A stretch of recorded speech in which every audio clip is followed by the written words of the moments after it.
I was a princess in Saudi Arabia, living a life of peace and luxury, but I wanted something real. Now while in Italy, wearing a cursed mask, the festival turned into my worst nightmare. From deserts to cities, from secrets to love, every border hides a story. The moon drifted high above the Italian hill town, throwing silver light over the stone piazza that had seen centuries of life, laughter, and death.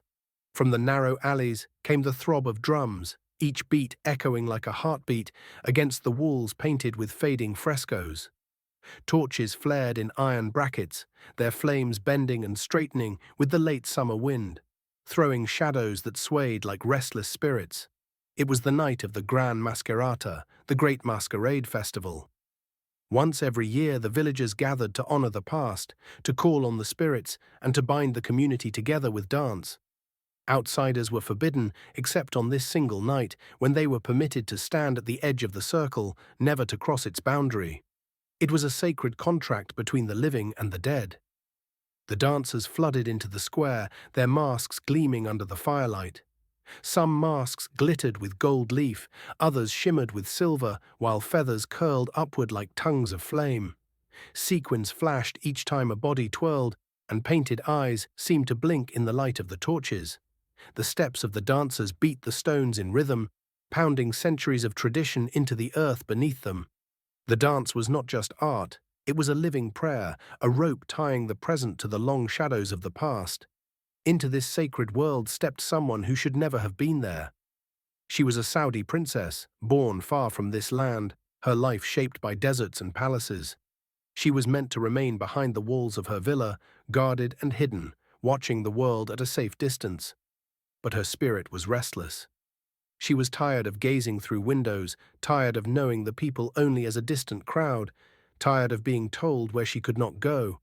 Tonight she had slipped away from her guards, wrapped in simple cloth to disguise her identity. Her footsteps quickened as she blended into the crowd at the piazza's edge. Her eyes shone with hunger for something real, something beyond the marble halls of her upbringing. She breathed in the smoke of torches and the sweat of dancers, and her heartbeat joined the rhythm of the drums. She felt as though she had been waiting for this moment all her life. Wandering along the edges of the square, she found a corner where time seemed to have stopped. There, near a crumbling chapel wall whose plaster peeled like old skin, lay a stand forgotten by the crowds. Upon it rested masks that no one touched. Masks covered with dust, their paint cracked and dull, their shapes less beautiful than the others. One mask drew her eyes immediately. It was heavier, darker, its wood rough and worn. The paint that had once been vivid had chipped away in streaks, leaving only hints of crimson and black. Its hollow eyes were wide, too wide, as if frozen in an eternal accusation. She felt its gaze pierce her even as it lay still. She did not know the story whispered in this village about the mask, nor that it belonged to someone accused of terrible deeds. She knew only that it called to her. Her hands lifted it without hesitation. Its weight surprised her, pressing into her palms like a stone. She tied it across her face. The world narrowed to the eye holes of the mask, and for a moment she felt as though her breath did not belong to her. Then the drums called again, and she stepped forward into the circle of dancers. The square shifted. A single drumbeat faltered. A stick slipped and clattered onto the stones. Dancers froze in their turns, skirts stilled in mid-air before falling limp. The music thinned into silence, and the air thickened with dread.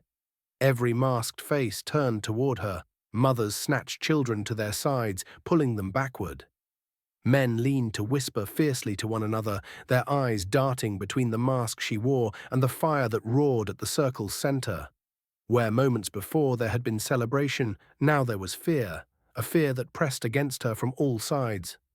The princess swayed gently, still carried by the rhythm of the music in her mind. To her, the festival was alive and intoxicating. She did not yet understand why the others stared at her as though she had pulled a ghost from the grave. Then a cry tore through the silence. It was sharp, loud, and full of terror. The cry said she had returned. That single shout spread like sparks from a torch. The crowd erupted in panic. Women clutched rosaries, muttering frantic prayers. Some spat onto the ground to ward off evil. Others clenched fists, rage spilling from their eyes. The story was old, told in low voices over candlelight. Centuries ago, a woman had been accused of witchcraft. She was blamed for sickness in the fields, for the death of animals, for shadows that lingered too long at night. She had vanished, never buried, never forgiven. Only her mask had remained. It was sealed away, a warning to all. No one dared touch it since, until tonight.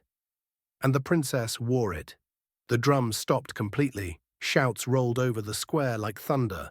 Torches sputtered as sparks flew into the dark. Some villagers cried out that the mask must be burned at once. Others shouted that the spirit of the cursed woman had risen to claim vengeance. A few screamed for the stranger wearing it to be seized before misfortune spread. The princess stumbled backward, her mind spinning. She had dreamed of dancing with them, of feeling the joy of belonging. Instead, she found herself drowning in their rage and fear. Whispers lashed at her from every direction. She heard the Italian words, strega, fantasma, maledizione, witch, ghost, curse. The words stung even though she barely understood them. They carried weight heavier than translation. She reached to tear the mask off, but it clung as though fused to her skin. She pulled harder. Nothing moved. Her breath came fast and shallow. What had begun as adventure now tightened around her like a trap. The woodcarver's whisper. From the press of the crowd, a young man stepped forward. His hair was dark, his hands scarred by years of working wood. He had once been known throughout the region as a carver of masks. It was said he could give wood a soul with his knife. Fear trembled in his steps, but defiance steadied him. He ignored the voices that told him to stay back. His eyes fixed on the mask she wore, and in them burned recognition. He drew close enough for her to hear his low voice. He spoke not to the crowd, but to her alone. He told her to listen. He told her the mask was cursed. It was never made to guard the village, but to bury the truth. Her body froze. He whispered more. The woman once accused of witchcraft had been innocent. The real guilt belonged to another, a powerful elder of the village. It was he who had carved lies into the mask. He had cursed it so that whoever wore it would carry the blame. That was why they saw her not as herself, but as a ghost. The princess's breath caught. The shouts of the crowd surged louder, but now she knew what lay beneath them. She was not wearing guilt. She was wearing hidden truth. The crowd parted as a new figure entered. The elder appeared, draped in crimson velvet embroidered with gold.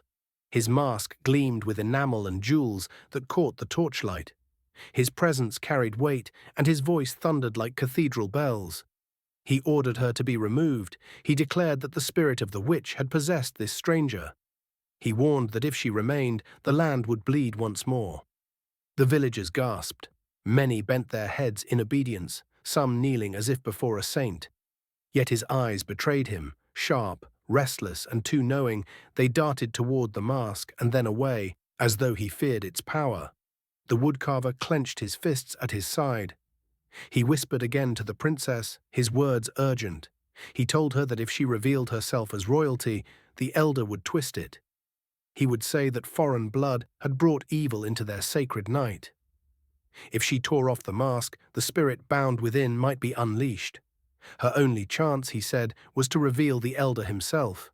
Her pulse hammered like the drums. She had come to dance. Now she stood in judgment. She demanded to know why the mask clung to her. She demanded to know why he cried for punishment instead of truth. She told them they called her a stranger, but tonight she was their mirror. She told them she would not dance in fear. With both hands she ripped at the mask. It split with a sound like cracking bones. Flames burst from within, twisting smoke into the night sky. A wailing cry filled the piazza, shaking the stones beneath their feet. The elder staggered. His mask slipped. He clutched at his chest. The voice of the spirit thundered across the square, naming him. The spirit revealed that it was he who had cursed the mask to protect himself, condemning the innocent so that he might remain powerful. The villagers turned in shock, their fear drained, leaving rage behind. They saw not a ghost before them, but the man who had ruled with lies. Some wept, others screamed in anger. The bravest seized the elder as he tried to flee. The mask shattered completely, its fragments glowing like embers before falling to ash in the fire. The princess stood amid the smoke, her face bare, her eyes shining with tears. She was no longer a foreigner, no longer only royalty. She was a witness, a bearer of truth. When dawn came, light touched the piazza gently, almost as though healing it. The elder had been stripped of honor. He was disgraced, his lies exposed, his power broken. The villagers trembled, but their trembling no longer came from fear of spirits. They lit candles, not to ward away curses, but to cleanse the shadows left behind. They began to dance again, this time not chained by lies. The drums echoed with freedom. The princess stood at the circle's edge. She had sought connection. Instead, she had uncovered scars. Yet in exposing them, she planted the seed of healing. The woodcarver bowed before her. His eyes spoke gratitude, respect, and something more. She returned his gaze with a faint smile. Their fates had been bound together by the night she wore the cursed mask and revealed what others tried to bury. Some dances are celebrations, others are trials. And sometimes the mask we choose tells a story we never asked to carry. If you stood where the Saudi princess stood that night in Italy, would you have torn the mask away to expose the truth? Or would you have remained silent to protect yourself? Comment below. For sometimes, the truth we hide behind masks says more about us than the faces we show.